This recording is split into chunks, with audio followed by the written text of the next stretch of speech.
I'm fairly certain that this mask just can't stay on for this video, so it's coming off. It's coming off. I tried. We have it for the cover. Have to thank my friend Jose for bringing over the Plague Doctor's mask that he made for his daughter.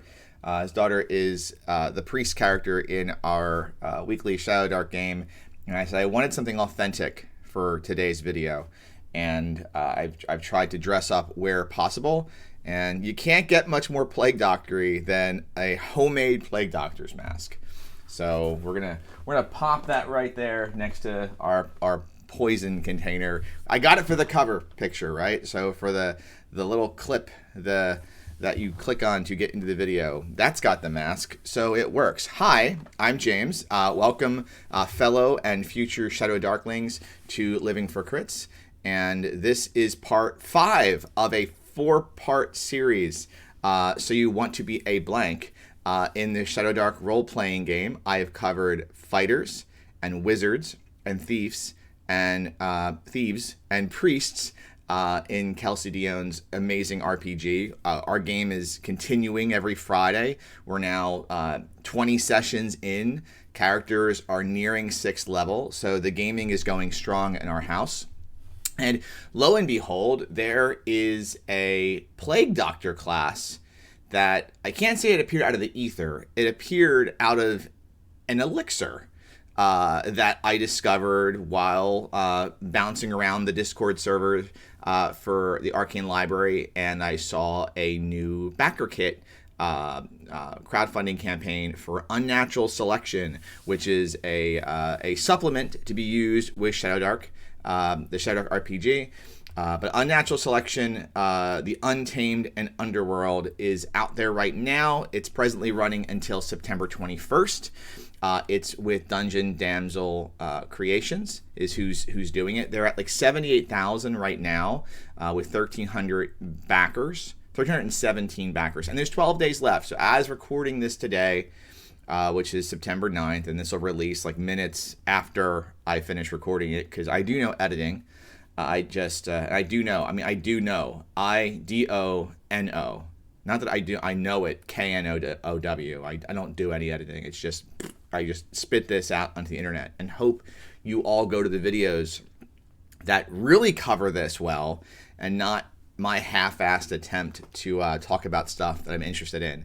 But by Memnon's mandibles, why would I be interested in this Kickstarter? Well, for a few reasons. First off, I am. It's known at this point. I am a fervent fan of everything Shadowdark, and especially the Shadowdark community. It's one of the reasons why I've been so engaged and why I continue to get hyped for this stuff. Is the community surrounding Shadowdark is just absolutely amazing. And when you have a great game, that's one thing, but when the community is out there publishing and producing materials for it, and it's from the fans, it's not from some giant company out there pumping out stuff that has no heart and no energy. When you have it when it's small and it's independent, it feels natural, or maybe unnatural, and it feels great to be around that. So it's the community is something I love, and I am a backer on this. So that's the disclaimer. I am a backer for Unnatural Selections. I have not been provided any materials. Everything I'm working off of here is based on the free quick start that they have on their Kickstarter. There'll be a link below in the notes section for how to find Unnatural Selections, the Untamed and Underworld. So you can go find that. Everything I'm discussing today, you can get that. And I do think you all should be a backer, especially those of you who are fervent Shadowdark fans who are just using the materials that are in the Shadowdark RPG. I think that when this releases in full, it's going to be a perfect complement to the materials you have, whether it's Shadowdark or that and the 3 cursed scrolls that are out with it. But I'm not being compensated anyway. I didn't receive a review copy of this. Everything I'm talking about today, with the exception of when I go into Cursed Scroll 2, I will talk about that somewhat, because the class is built around some of the materials in Cursed Scroll 2. Everything else is available for free right now if you just pop on over to the backer kit site. So, you know, hats off to Bunny and Kevin over at Dungeon Damsel Creation. I think it's one of the things that did so well for Shadowdark when Kelsey did Shadowdark, that she released so many materials for free. You know, I was like 2 sessions into a campaign by the time the Kickstarter was over. So got to play it and, you know, give it the test drive. Usually, not everything you get RPG-wise you can do a full test drive on, and this you can. So anyway, I wanted to find some way, in my own way, to help get a little love over there for Dungeon Damsel Creations, and I figured doing a class video is probably the best because I've done 4 of them, so I kind of know the routine at this point, and more importantly, because this will live on afterwards. So if this is like 2 years, if this is the year 2025 and you're watching this video for some reason, that'll be a regular class out there. Or who knows, maybe there'll be other classes. There are several other classes in Unnatural selection that can be discussed and reviewed at some point in time. Maybe I'll cover them. I'll need more costuming, obviously, as well as other materials. I mean, it's the tagline for the book is that Unnatural Selection is a new digital and physical supplement for use with Shadowdark RPG. It introduces 120 pages of new classes, ancestries, weapons, spells, untamed beasts, underworld oddities, magic items, adventures, and other enhancements, while maintaining and expanding the core of the old school Renaissance. I actually would say it maintains and expands the feel of Shadowdark. I think that when you open the book and you look through it, it has the same layout. It has a lot of the same art design, how it's set up. I'm not saying it's the exact same people that did it, but they kept true. So that just like if it was the old AD&D second edition days and you grab the player's handbook and the DMG, like the format's similar enough, you're going to be able to follow it, or not follow it back then, because the format wasn't that great back then. The layout was kind of challenging. It's not with this. Let me not get ahead of myself here. It's the layout is fine. Everything is really well referenced. I'm going to shut up about the book itself and discuss what I know how to discuss, which is, class stuff. So today's video, we're going to be discussing the Plague Doctor and why you should consider being a Plague Doctor at the table. And when we get to discussing builds and whatnot, I'm going to discuss the ancestries, all 6 of them, that are so far out there. I know there have been some votes out there. I was on Team Gnome. For those of you out there who are doing the voting on some of the new ancestries, yes, my apologies to those of the Sasquatch kind that didn't get the vote. I was on Team Gnome. I voted for gnomes. I'm proudly voting for gnomes. It's my favorite ancestry from D&D. So, I mean, we win, right? But who knows? It's so easy to create an ancestry in Shadowdark that if there was something you missed, I'm sure you can find it some other way or make it yourself. But let's so when we get to those builds, I'll be covering all 6 of them, the ones that have been discussed so far that are in the quick start. Okay, so we'll talk about those. All right, so you want to be a Plague Doctor. There are 3 classes out there right now that are released sort of in full that you can read completely. It's the Beastmaster, it is the Shaman, it is in the Plague Doctor. Those you can read right now in full at the backer kit site. If you go there and take a look, you can read them in full. The Fiend was announced. I've not seen any rules for the Fiend yet. But I chose Plague Doctor for this video because I have a fascination with that look, that the mask is so interesting.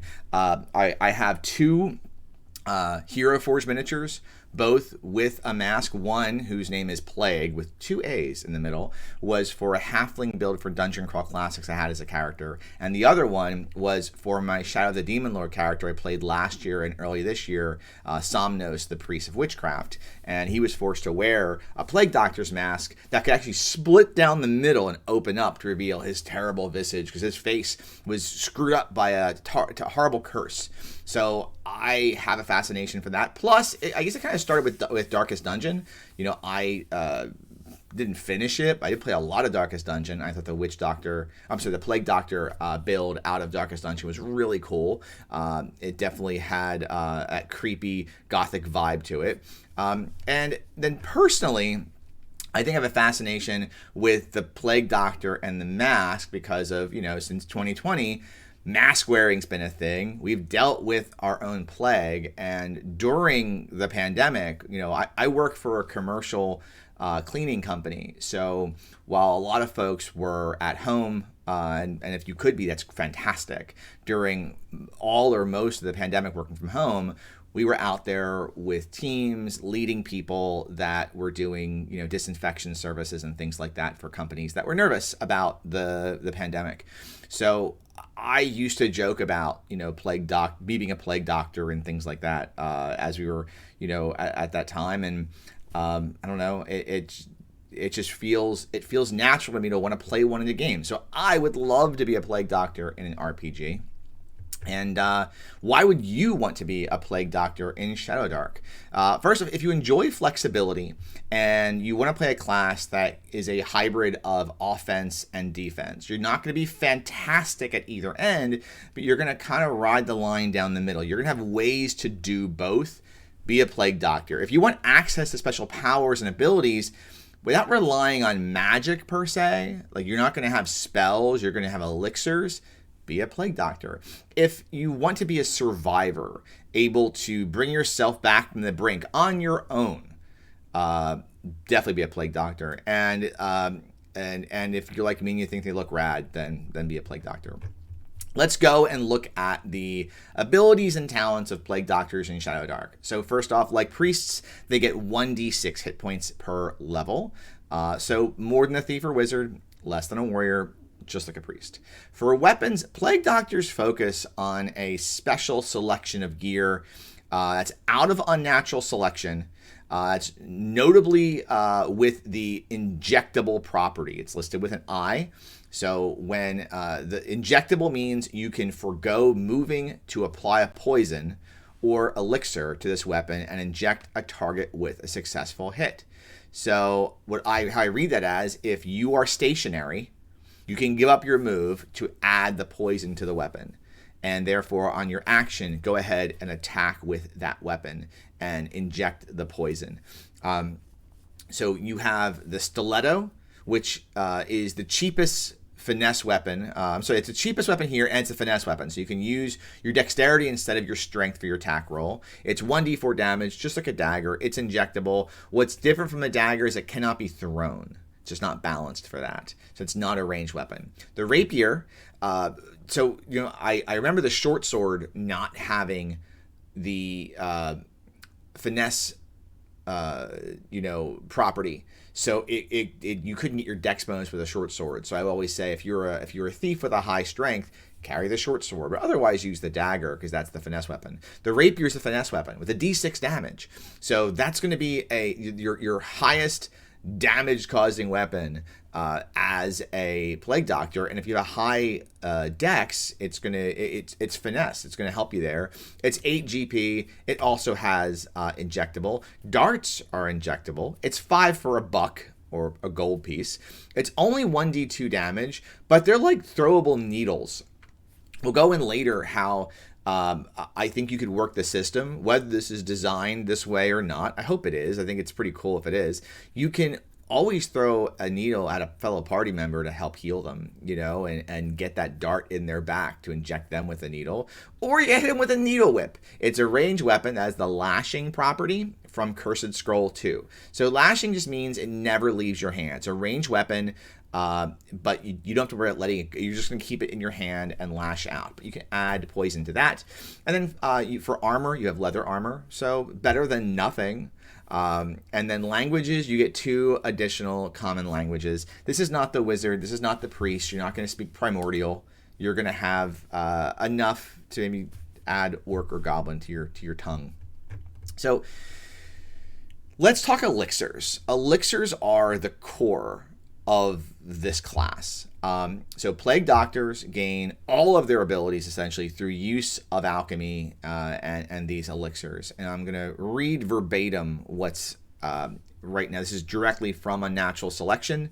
This is from the Quick Start. You can craft elixirs with varied delivery methods. It takes an action and an intelligence check to craft your choice, adding the delivery method bonus to your die roll. See delivery methods on page 11. If you fail, you can't make that elixir again until you rest. So they refresh like spells. Except for mask infusions, elixirs expire in 5 rounds. A critical fail on a toxin or plague means it affects you. Those are 2 types of elixirs. And a critical success increases the die category or DC category by 1. So those elixirs are, these are the 5 that are featured out of Unnatural Selection, are Stenchwort, which gives you immunity to smells or cures paralysis. Panacea, which ends a poison or a disease. Toxin, which it's a con check or you're paralyzed for 1d4 rounds. Plague, con check or permanent damage of 1d6 with a daily check to recover fully or take another d6 damage. And then Remedy, which is a d6 healing for yourself or for others or for a monster. Why not heal a monster? You know, be a friend. The difficulty class in these escalates. DC 11 for Stenchwort, 12 for Panacea, 13 for Toxin, 14 for Plague, and 15 for Remedy. You can also, with a DC 15 intelligence check, mess around with the poisons that are listed in Curse Scroll 2. And there are some pretty cool poisons in there and toxins out of that kind of are bolted on. I really do think this is a class that's going to benefit from you having Cursed Scroll 2. And the great thing is, for those of you that backed Shadowdark at the appropriate level, you're going to get it, or you already have it. And it's pretty wonderful. I am presently running our campaign through the Red Sands themselves. We are hex crawling the desert. It is amazing. We've had 2 sessions there so far and can't get enough. Let's talk about delivery methods. This is one of those cool things that as a math nerd, I love being able to play around with the statistics of not just the difficulty classes, but how to modify them. And you modify them by delivery method. So you have various ways you can deliver an elixir. If it's through a mask that you're wearing as a plague doctor, which is the best way to deliver one of these, and you'd want to do this with Stenchwort, Panacea, or Remedy, there's a mask infusion where it's in your mask, because that's what these were for originally during like the plagues or whatever. There would be different herbs and things in the front, and so when you were breathing through those herbs, which whether it was the herbs or just that you're breathing through material, it probably did do something to help keep particulate matter from coming in. It's not an N95 respirator, you know.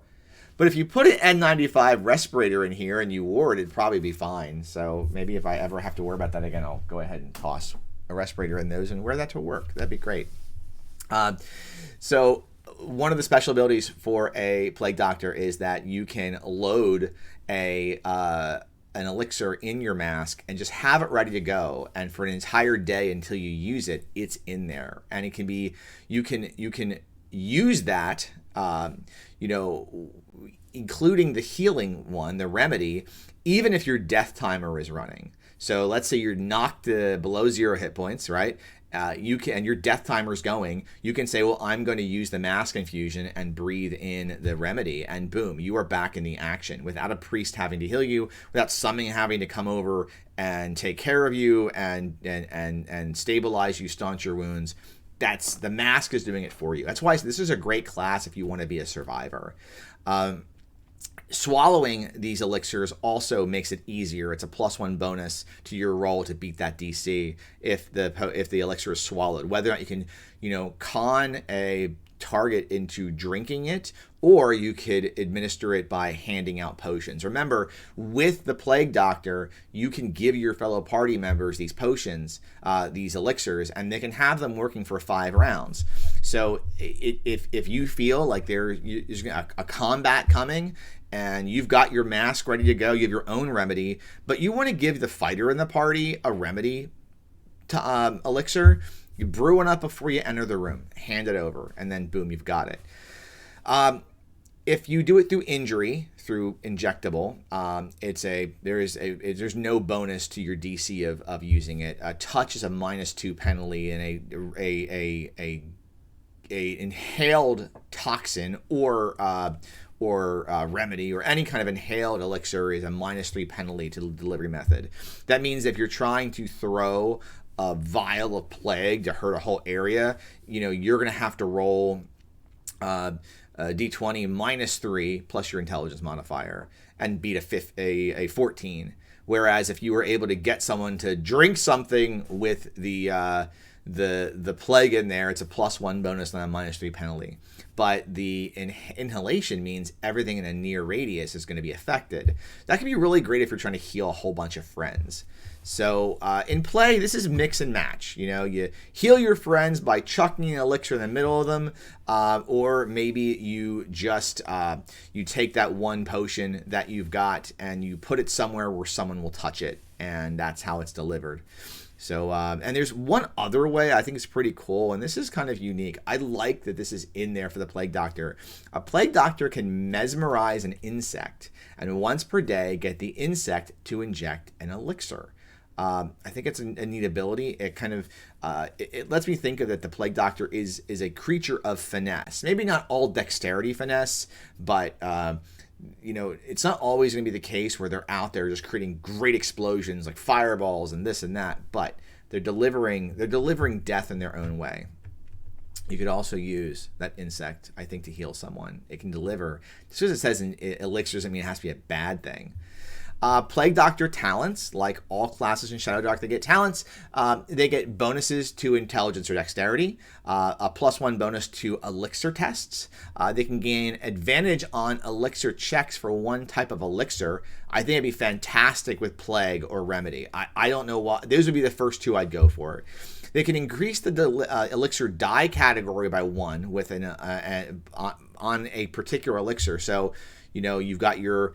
If you get that twice, you could raise your D6 healing for remedy to a D10, which is going to be great when you start thinking maybe you can deliver it by throwing a dart at someone and you cause a D2 damage to them. But it's injectable. It's easier than inhalable, right? And then finally, and this is so built for Cursed Scroll 2 for the Enduring Wounds rule set. If you roll a 2, when you're getting your talents, so you rolled Snake Eyes, perform limb reattachment, bone setting, organ repair, or other surgeries with advantage. Just you're a surgeon, you're go for it. You're a surgeon, Harry. I came up with 3 Plague Doctor variants. And these are the 3 ways I would see playing one. Although I'd probably play a combination of all. If you were trying to go a specific route, I want to give you some variants.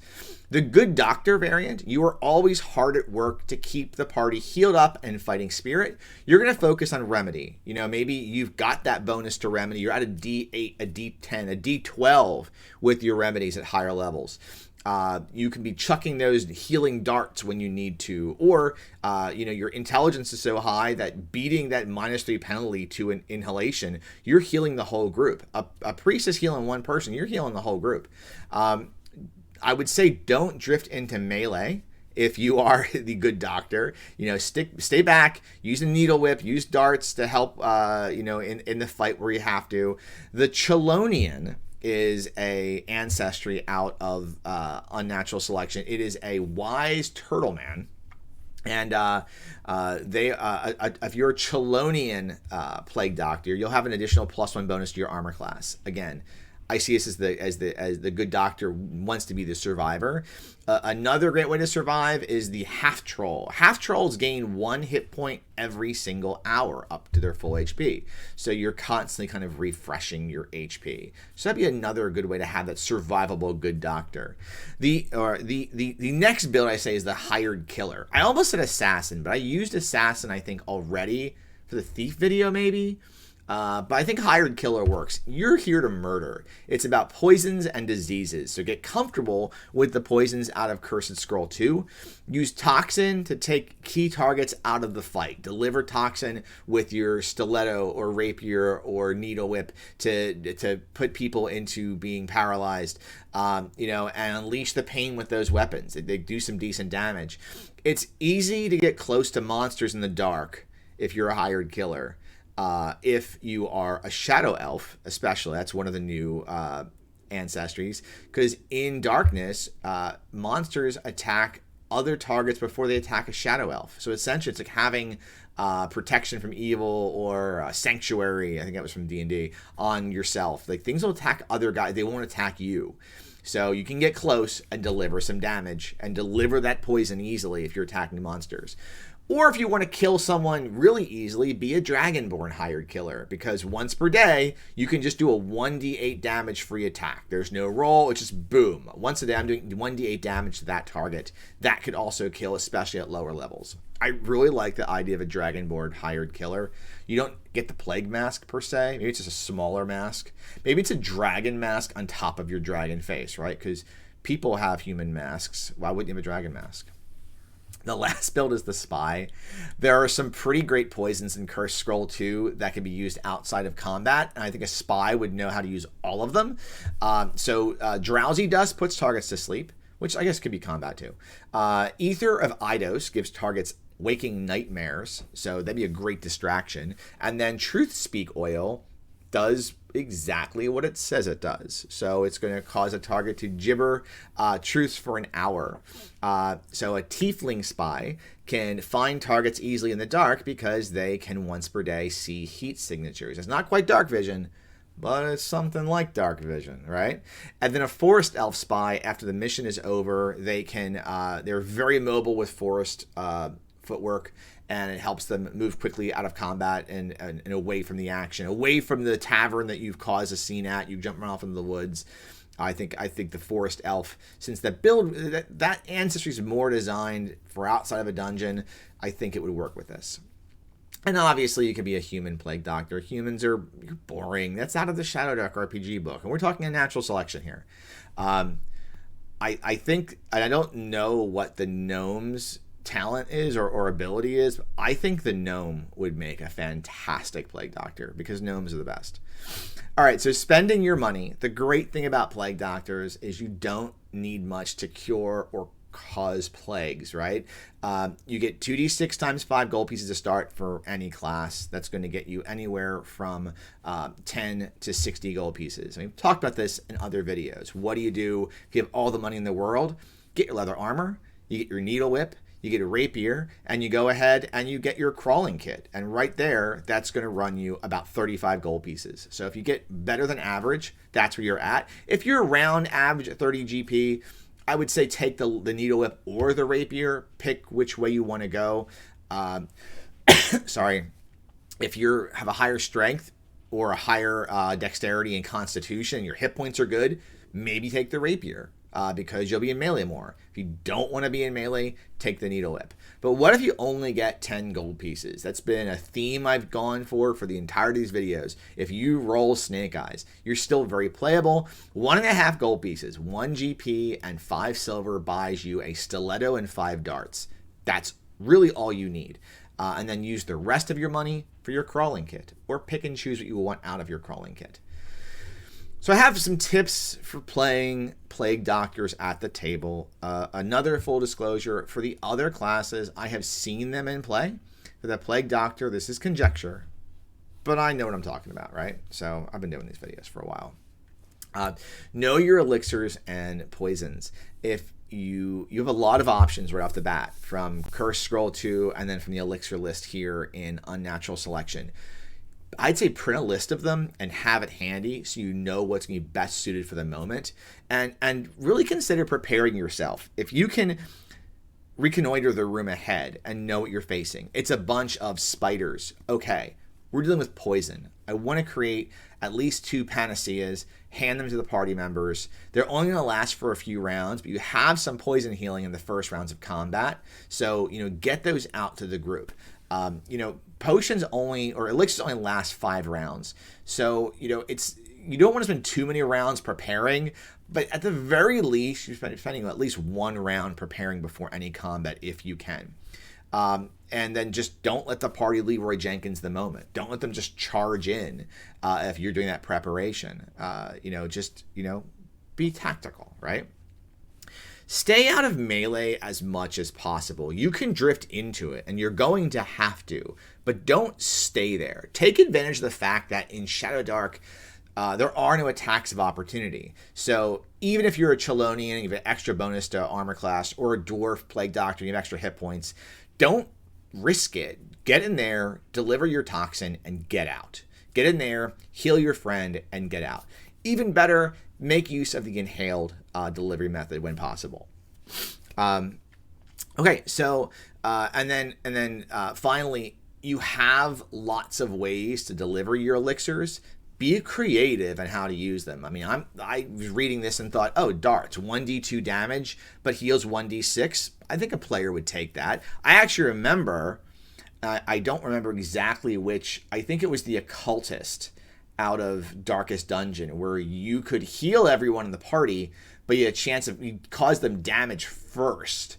So it was like 1 to 2 damage to heal 1 to 7 HP to start. So, you know, you might end up hurting some more than you help them, but you'll probably help them more. But find ways to talk to your GM about how you could use the elixirs in unique ways. Whether maybe you could find some way to say that you're going to use your whip as to administer it via touch, by just draping it down below and having it be something someone walks by and touches and walks past. You know, there's some cool ways to work with these poisons and these toxins and these potions, and, you know, try to use all of them. So in conclusion, playing a Plague Doctor means that you think the materials found in Unnatural Selection are awesome, and they are. From what I've read, they're really fantastic. You know what the other classes, you know, if you like to know what other classes in Unnatural Selection are awesome, so you have Shamans, you have Grave Wardens, which are kind of like Necromancers, you have Beast Masters, which can take on monstrous forms and cause, you know, damage that way, and Fiends are coming. I think Fiends are going to be kind of like arcane, thievy assassin types, so those should be cool. So please go to the link below, check out Dungeon Damsel Creations Unnatural Selections backer kit campaign. Toss them some money, toss them some support, share some information about them, share it in social media, wherever you drift nowadays. You know, if you have your own thoughts or feedback, please comment below and let's talk about it. So thank you so much for spending time with me today on this lovely summer or late summer morning or afternoon, whatever it is, wherever it is where you are. It's morning or afternoon somewhere, right? Have a great day and happy gaming.